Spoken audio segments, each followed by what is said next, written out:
Dieu m'a wada wadu nyala do akpasa ome.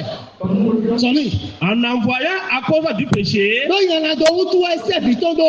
son profite dans une chair semblable à celle du péché. Bo fiawa ya akpasa pepe di akpasa nyala do to. Soni. Et cela afin que la justice de la loi fût accomplie en nous. Bon. Bon ko nyala do sudo. Bonu dodo de ba le fo ma utonde yo. Ma ufo na dodo dodo a yiro pesa mi to me. Ei da fe ho de boa. O me de ma do nyala do me. Me de ma da gale we. Me de ma da joje we. Bodo mo e no no me. Te no mo a. No pipe de. No pipe de. Onu ama okpe nu wa o na donu edo nu de yo lo do hwenu gbigbo ebe nde yo nu one do hwe lo do fi de ade yo nu de mi o ti ma ti to si me we de na go si fi be na so mi o ti ma ti si hondo we ba ma so si wa leko ade wa jagbe o ba gbe ya egbe lo ti o ara pon si hwe awo gbagan yi ma pon si hwe obi ole fojo me si hwe ado réveil legbon we si hwe akodo zone prière de zone le yi we 3 jours akonji ton le bon aka o pe nde wa no ntejo no egbe to na do tutu odo wo we le suna tun we de si we so na tun we de e we yo ro pe nu gbigbo do we ne na mo ko me fi fara sikiwe yo ko me gbele we mo we ne na mo me de se we la sikiwe yo ko yi we mo we ne na mo wa yi na sikiwe yo wa gbe we no mo ba te cambio vileo no do mama fa bu ka joko dobo egbe lo di wana le ado ni ondo we a mi kala gumeje maso hwene joko ine dobo na jodo wa mo hwe tenu o na wa joko do onde ado onde wo ze agbasa to se gigo wu ame agbasa we àmọ́ wọn àgbàsá kàrò gàdúrò méjì wẹ́ ọ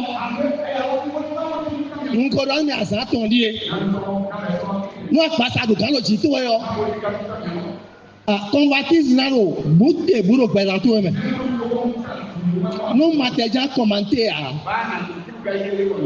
àmọ̀ gbọ̀ wá pè ń gbé ọ àmọ̀ kókóró wá pè ń gbé ọ àmọ̀ nyọ̀nù fi dé bàtsọ́ dé náà bá gbọ́n wá pè ń gbé ọ èrò sọ́ni ziwẹ̀ dé kẹ́ náà fi gbọ́ àpọ̀nù kọ̀tọ̀ ẹ̀ máa yọ àpọ̀gùdó tọ̀ ẹ̀ máa yọ sọ́nu wọn padà tó ń bọ̀ wá pè ń gbé mìáwọ̀ ẹ̀ mìà wíwẹ̀ ẹ̀ wíà ẹ̀dìgàwẹ̀ à ẹ̀wọ̀ ègìlìwẹ̀ à gbèrò kọ̀tọ̀ ní ọ̀dọ̀ ẹ̀sẹ̀ wẹ̀ ọ́ ǹdè nánú wúlé dà gbà sàtúwẹ̀ mẹ́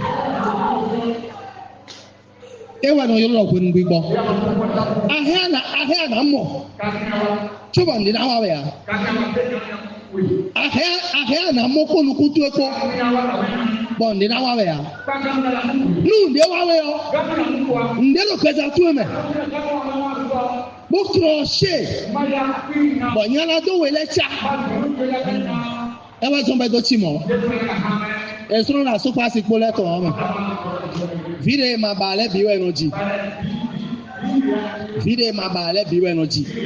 don we do mi de ti bro wen gbodo we o e je yin na do de na yo ha me de fo tan dan we ya bi o fa do tu me nu apoko baptizo popo de ko le sunu to we ya yonu to we ya donc we go fit to we ya zo akede we amoa moto we amoa etenu jolo we do pe ogole ba kwato na situ we ya ba do kawo zumuno zepa mo nya kwa mo ko na fam amonu de emado kweto bo convertis kuma de me be kholea le no tun bo convertis we ri amode akotro we ze afegbe o Gigo de lo chito ba do papa bo ho. Aso ho gbe gigo no go seji. Maro no e do mi de mon ka ho no lo de ma so tun ni. Ndo gbere ko lo pesa tu e me. Ndo gbere iko aburo gbeto si gbeza me.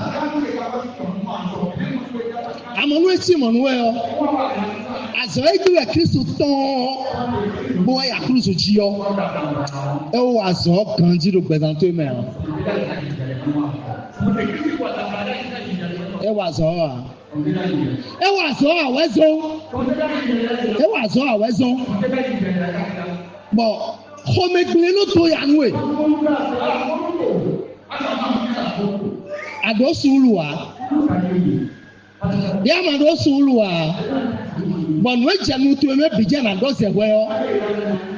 Ne hwe ko da so to e ko mi le din. Mi le so si gbe so mo. Akuno do se pon wa si. Ete to si we asutu e wa. Ete to si we asitu e wa. Bo akoro nu golowe. Bible ne kado. Ekuna da. Wole pe one. Wene maka odu ache. Na siga pe u. Bo nuwe wa asitu de asutu de vitole de. Anasi pe bo sifote ane. Sidi neje adon wane. Aja godo were. Aja godo were. No wa goloe. No wa goloe. Bedo be agba tombo dido. Nyala godu do chituwe. Bodu do eloji. No wa goloe. Alo para ton le wa tite. Boro do chiko. Atahu finu mi. Helu. Yo khome gbele yo. Elo mi awu ganu de mi alo fe glo fi yo. Ba ndo le kla.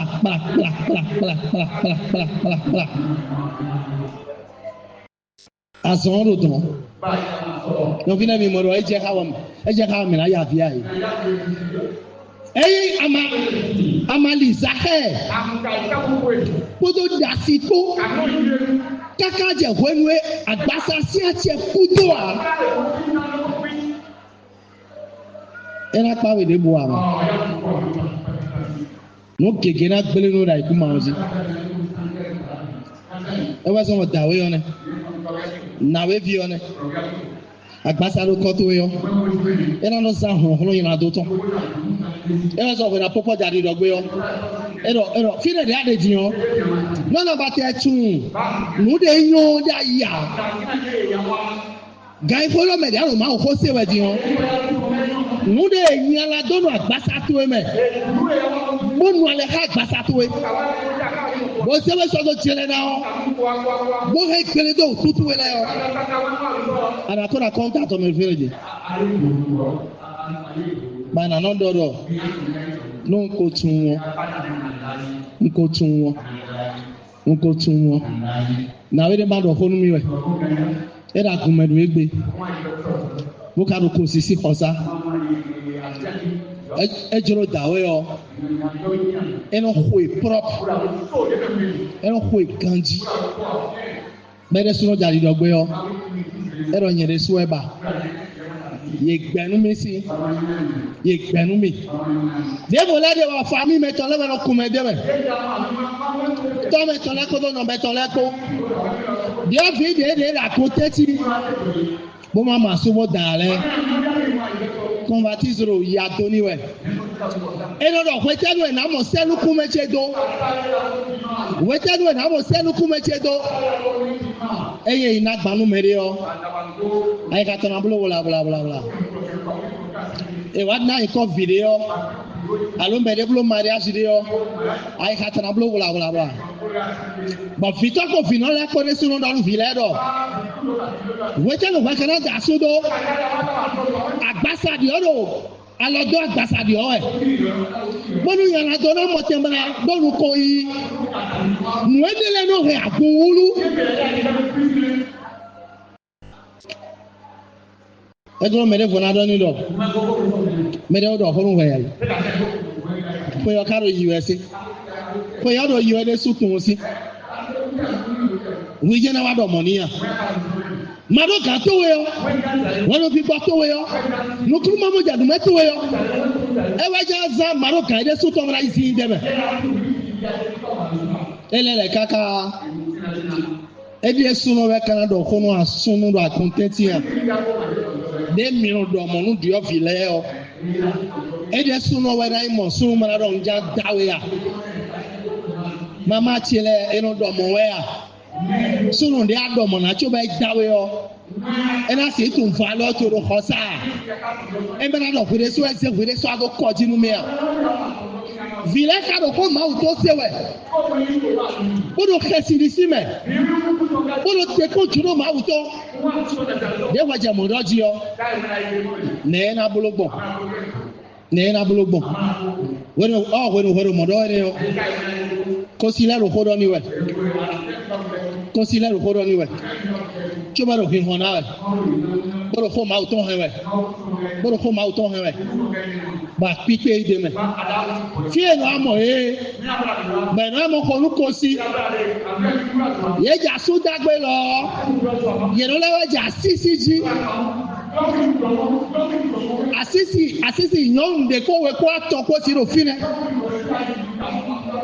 bela la wa ino me le wa ida one mi o ti ma chi direct we we ka dalo e oh when they egg back am obi ole mojo me o bodo yiyi we activity spiritual la me o awon to londo ko ire ndo e ko si je na da o na no mo bo ise ko enyohu bagbasa do ni do yi we nja egbe we de nu ya mina po ko ya foto me mina po ko ko me do no edu ade ire o anasi heavy for nu waji eji we no je ba mo no bi to yo asana se agbani na akato se maria ja atogoje no mo me do nu yele o anobi ni adegbon aroganjia ti jo holo jojo we mama leje ho kan bi eji o nwi ade koro jito ena echi kwegbe ba le don ton di dore mateu bodu da gbasa toji dogo deme dogo dasileme ewe agbasa wa itodo tutoro nukoto lobo zinda yi meje lekeleke meto gegera ko teti ro fidi gbogbo esa ton ti mo ba igbodo khilike amo fidi awadi ya dorun Jesu ro we jera de hami dans mon main. Donc, vous direz des femmes. Comme les gens, convertis aux gens, bon, si nous laissons le bon, nous n'assis et tout le monde fait ça. Nous mettons votre lait. Dieu vivez de la côté, si vous m'avez d'assaut à l'air. Eh ouais, c'est donc pour nous secours là. D'à côté, si vous le dites. Vous êtes dans la joie de mon âme, les belles.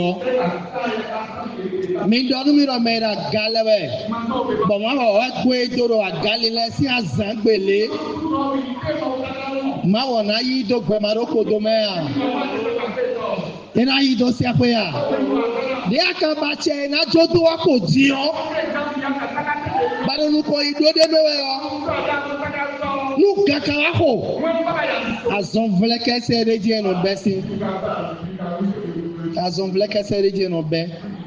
Bonu keke no kolo asosi won nu a alote sosi se a afote sosi se a no yi we de beto dozo ekebo apetongbe mo gare keke mo na chete si so ekeji mo ba chede na chete na si so ekeji opo bo peto we so si so ekeji bẹ́ẹ̀ ẹ̀rọ yẹn la afọkú wa lọ kú jẹ́ rẹ̀ Bona on te ka jẹ kẹ́hìn. Bona bá sọ sí àkóbájà décision de prendre gbé à. Bọ́n wọ́n yóò lọ gbẹ́ di yé ọ́. Bọ́ pọ́ńtù ẹ̀ la sọ wá wẹ̀. Ba amọ̀nàbí tún lè bẹ̀rẹ̀ náà lọ dọ́wọ́ ẹ̀ fúnra bọ́. Ìyáwó lẹ́kọ̀ọ́. Mẹ̀rẹ̀ ma vẹ́dọ̀ rẹ̀ n'akọ́sí ìwé dọ́rọ̀ fi àlẹ́ yọ. Yèwé náà píà. Pẹ̀lú lọ́ọ́ tẹ́ jẹ ní. Yèwé yìí mọ́ a sa ní gàntó yìí. Ẹ bá tó ma ẹ gbèjì hàn yẹn. Léèrò greater spiritual pressure ni wọ́n wẹ̀ yọ. Tún lọ hu kọ́dọ̀ ẹ̀ kó màá tó de. Mọ́nà yà ó bí ọ̀pẹ̀ dé mi. Mama zam dayala kan tó ja. Dayala kan sí àsán ja. Wọ́n àwòrìbò náà gbàsá ọ. Àgbàsá náà ṣe tó nù ọ. Lọ́wọ́ àbẹ̀sẹ̀ sẹ́ńkì máa bọ́ àgbàsá sì ṣe tó nù kó máa wù tó ọ. Mi dó èso. Sọmi. C'est en effet vivre selon la chair. Mais ma fọwọ́ náà gbàsá. Lọ́bọ̀dá nù gbẹ kó dà gbàsá kó. Pẹ̀lú àgbàsá bá wẹ̀ ìràbóló lẹ́yọ. S'affectionne aux choses de la chair. Ẹnọ nù yà gbàsá tọ́ lọ́wọ́ nù mí àná kúnnù yìí. Sọmi. Tandis que ceux qui vivent selon l'esprit. Mais kánú nù gbẹ kò gbígbọ́ dalí lẹ́yọ. S'affectionne aux choses de l'esprit. Lọ́yìn gbígbọ́ tọ́ lọ́wọ́ nù mí àná kúnnù yìí. Et l'affection de la chair. Ẹ̀rọ jòlóde àgbàsẹ́nà nàmẹ́ ọ. C'est la mort. Òkú ẹ̀rọ kúrò àmì sọ yìí. Tandis que l'affection de l'esprit. Ẹ̀rọ gbígbọ́ tó yẹ ọ. C'est la vie et la paix. Ẹ̀rọ gbẹ kótó fífa kó ẹ̀ sọmi. Car No. l'affection de la chair est inimitié contre Dieu. Ẹ̀rọ jòlóde àgbàsẹ́nà ọ̀hẹ́lẹ̀ ọ̀rọ̀ ṣe ń sọ pàánù kan máa wọ̀. Parce qu'elle ne se soumet pas à la loi de Dieu. Ẹ̀rọ wíwá ẹ̀ lọ sí máa wò tó ń sẹ́ àti ẹ̀gbọ́n wa. Ẹ̀rọ wíwá ẹ̀ lọ sí máa wò tó ń sẹ́ àti ẹ̀gbọ́n wa. Ẹ̀rọ wíwá ẹ̀ lọ sí máa wò tó ń sẹ́ àti ẹ̀gbọ́n wa. Ẹwẹ́ zɔn bɔn ŋdɔnu mi la zan tɔn di yɛ dɔ nukutu na isafiɔn dzi yikawo lɛ fɔ gbɔdzi na bi de ale tɔ to ni fɛ nu ye bɔna ni lɔra kunu lɔ kekele hɔn mi do a donna a kɔnstate gbɛtɔ to xɔxɔ si ku dile wo ma wɔ mɛtɔ sape sisi dɔ alɔtɔro na jɛwu. Bàlámọ́dọ̀ pé sáfà oúnjẹ kẹsí àgbàsá lọ́mọ gòyí tselẹ̀ vọ̀ kòmẹ̀gbẹ̀rẹ̀ tselẹ̀ vọ̀ kọ́mbàkì tselẹ̀ vọ̀ mẹ́ndídọ̀ tselẹ̀ vọ̀ mẹ́nusùmẹ́nukumẹ́ tselẹ̀ vọ̀ wàgbẹ̀ tselẹ̀ vọ̀ tso àkọsùn náà hóye àjùlọ náà bọ́lọ́dún mi wá sí malọ̀ dídọ̀ wá sí òkúrò àkọsùn yẹ ti sẹ́mi mẹ́ ìwọ́n pẹ̀sẹ̀ lẹ́mẹ̀. Àmọ̀nú àgọ̀sí fi ọ́ dìde mìíràn dọ́nu afọkùnrin lẹ́dọ̀ jẹ̀sọ̀rọ̀ títí pẹ̀rẹ́pẹ̀rẹ́ dokuraza gbogbo nu wọn araba ẹ̀sẹ̀ sísọ àjẹ pípọ́n dé méjì pẹ̀rẹ́pẹ̀rẹ́ déèrò pọ́n dé mẹ́gbọ́n nàdọ̀ ẹ̀ lọ nu ìsàn dé ẹ wá sọmọ ọ̀njà ń dọ́nu rọ̀ àgbàsá tó yọ. Sẹ́ẹ̀dù kàlùmẹ́jì lọ́dún tí èsù rọ̀ kàwé ọ̀nùmí àwòrán sísọ ọ̀nùmí fẹsẹ̀ sísọ ọ̀nẹ́rọ̀. Sachant que notre vieille âme a été crucifiée avec lui. Àwọn màdùnà káká múlá tó lọ gbẹ́tọ́ tó kókó yẹ kó ẹja kúrúsù jí. Afin que le corps du péché fût détruit. Bọ́dà àgbàsá tó yẹn àdótó le corps du péché àgbàsá tó yẹn àdótó yẹn húsùdó. Pour que nous ne soyons plus esclaves du péché. Wẹ́rẹ́ náà àsánà ìkà mọ̀ yẹn àdótó wọn. Yóò dọ́nu mi gbogbo wa sọ̀tún hábìrì sèmérò mẹ́. Nìyẹn ní gbẹ̀wẹ̀ Kristu de kaka bọ̀ ganso ya lọ́tún lẹ́mẹ̀. Kúrò dín náà fúnra wí lẹ́nu ganso ya fọ̀tún lẹ́mẹ̀. Òzàgbàkúrò tatọ̀ gàmbáwá ìdòfún ní gbẹ́tọ̀ dàwé ọ̀nà àkúrúsù jí òwò sí fún àgbègbè nígbè gbọ́dọ̀ gbẹgbẹ rò kúkú ẹ̀dà àkúrúsù jí ni ó nu edzele ɖo dɔ si atse wa gɔn to eɖo egbe yɔ ana gã ebe zɔ réclamer biɔ considération tɔmɛ wema Hébreux chapitre 12 ɛdɔ mɔ bana dze exercice sɔblo dzi anja exercice sɔblo dzi bɛ verset premier yɔ wema Hébreux chapitre 12 verset premier yɔ verset 3 dɔn ba wɛ nka de boko ŋgbe mɛ ne ka verset premier yɔ nuwe anja exercice sɔblo dzi fia no kɛn de vanvan lɛ yɔ dze awon to bɔdɔ dzi tso na kpawe yɔ chagrin to yɔ ena dɔn esɔ ebi alu ɛde mɛ alu ɛde koɛ wema Ecclésiaste sɔndɔn mi yɔ eti Ecclésiaste 7 yɔ si verset 2 yɔ mi mɔ eyɛ mi kan mi do eyɛ dɔn mi dɔ gbɛtɔ yi do gbɛ yɔ fili atsɛ tɔ no eku de yɔ dɛ vive sise malɛ to yɔ ewɔ na kpɛ ali dɔ to yi bɔna yi si agbasa to si alɔ mɛ baze no tele yɔ ena ko so ŋdida yɔyɔ devo dile wo ma Ephésiens chapitre 6 verset 10 dɔ do wɔ ana ko so ŋdida yɔyɔ tsɔn devo ɛnaze gbɛsan yɔyɔ dalɔ to yɛ ba abɛ sɔn tɔn bodi do akɔso do akɔ ni hɛ tiɛ sɔmi.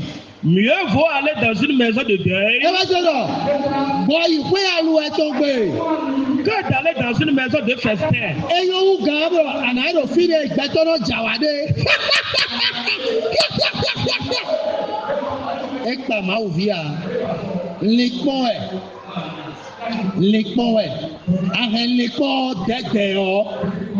Ben si fie gbedema dze le kpɔtɔ exe dzi yɔ gbɔblɔ kɛntɛn lɛ bi mɛ gbla yɔ alɔgɔnɔ wua sɔmi.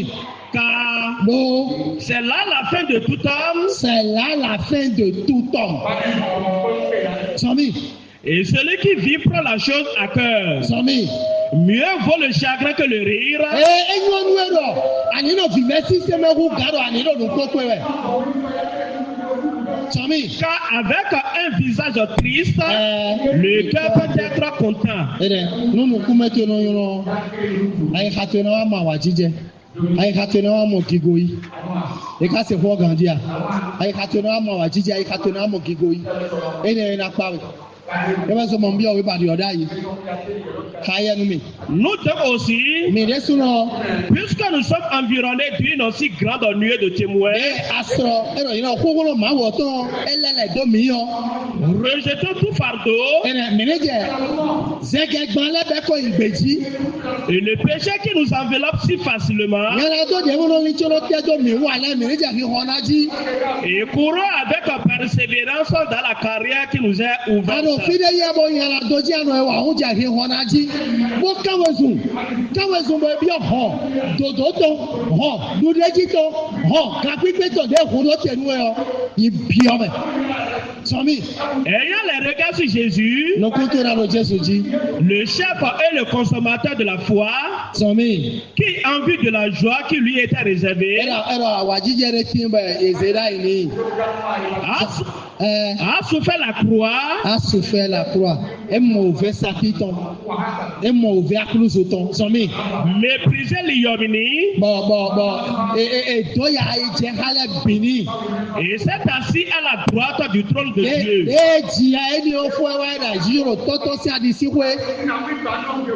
Considérez en effet celui qui a se reporté contre sa personne.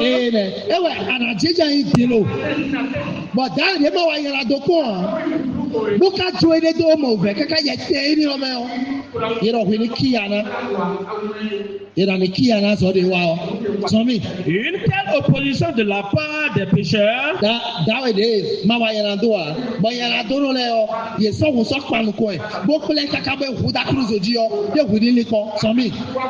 que vous ne vous lassiez point l'âme découragée.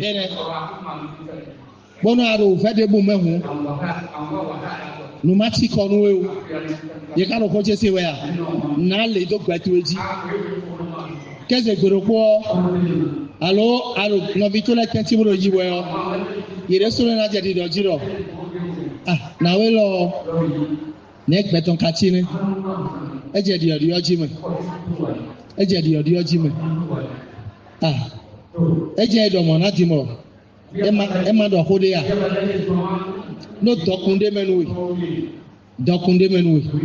Amonu echi mo anadugbe. Da sukwe. Anadugbe. Asikiora no koto esa. Anadugbe. Dugbe pipele me. Anadugbe. Don de ma unawe yo. Ana développer ton. Untel tu en domo. Et ouais deuxième partie. Nous étions zomo. Adona ko kakaka. Ba gbasa na ba tie ton ko. Boyana do na ba tie ton ko. Et ouais développement spirituel tout. Donc Jesus on tout. Allez ton tourna sou. Allez ton jasu gbe yo. Dem mi de be do we amen. Amade agosi fidi o. Bo je de koji. Be ja ti ni do. Apo ngbe agbon mo gbe pere yo. No eno ya lo godi. Alaje kole ko devo moji. E wa yi uvede me ra na gbon. Nous allons tout aussi capiper. Vima autant. Nyonde non c'est tout nous da ikandio. Aso esi hosa de beron wuri bonu yo. Vito e de non c'est tout nous ele. Azogande eno wuli ye eno ebo no nyi wanu yo. Amade abede yo.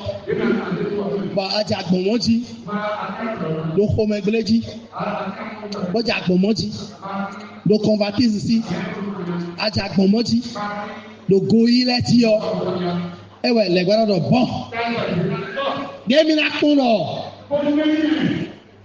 wina yinu kon wa aji e ka ro ko se ka bi we fidi aja souffrance me bi ode gbe ane ewe sonu do amana gbọ pẹ̀lú àwọn máa ń fìràn yí gbẹ̀nu yà àyí gbẹ̀nu òfẹ́ àgbàsá ẹ lọ ẹnu sọ yẹ ta ìdí fọ sáànù ẹ má ka yakurusu jí à ọ wíwẹ sún àgbàsá nọ ànànú mú ẹjọ mọ nù jọ̀nù ẹ̀ nà dọ̀ mọ́nú mi à ẹ̀ nà wà mọ́nú mi à. Pourquoi elle a d'abord? Pourquoi elle a d'abord? Amonu aja tonton ji o. Aja tonton ji dede o. Nu pipe tu ede me bi ade ne o. Aleja bi ba koji. Kule konto kule ware. E wa so we don mi do. Alide Kristo gbo. Mo ika pipe me o. E wa de lo na gbo. No we ko we my brother chapitre 7 o. Oui, mais Hébreu chapitre 5 plutôt, chapitre 5, verset 7 pour 8 au Hébreu 5 de Mirazon, miton wa de do agao, mi konde we odo. C'est lui qui dans le jour de sa chair. Alors, ayant présenté avec de grands cris.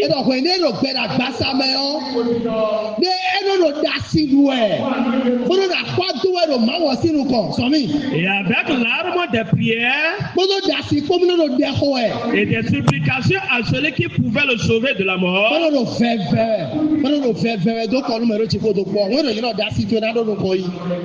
Awo Jesu nae, wọ́n ká tọ̀ nae, jọ́miọ́nù nae, bàbá gbọ́dọ̀ yìí mẹ́, sọmi. Et ayant été exaucé à cause de sa piété. Ẹnọ gbèjì dé mẹ́, ẹgbẹ́ kọlẹ̀, ẹnu àti ọ̀yáwẹ̀, ẹnu dẹ ọ̀húwẹ̀, ẹwà sọ wẹ̀, máa wọ̀ sí ẹ̀, sọmi. A appris bien qu'il a fait fils. Ẹ̀kọ́ yín fi mẹ́jì, lẹ́tà sí wọn yín fi sọ. Gbèjì sọ́ni tán, gbígbọ́ tán, dòdòdó náà yín tán, ékúnlọ́ dò ń dé mẹ́. Sọ́mi. L'obéissance à pas les choses qu'il a souffert. Ouvert de noter, et même un coloton aussi serré.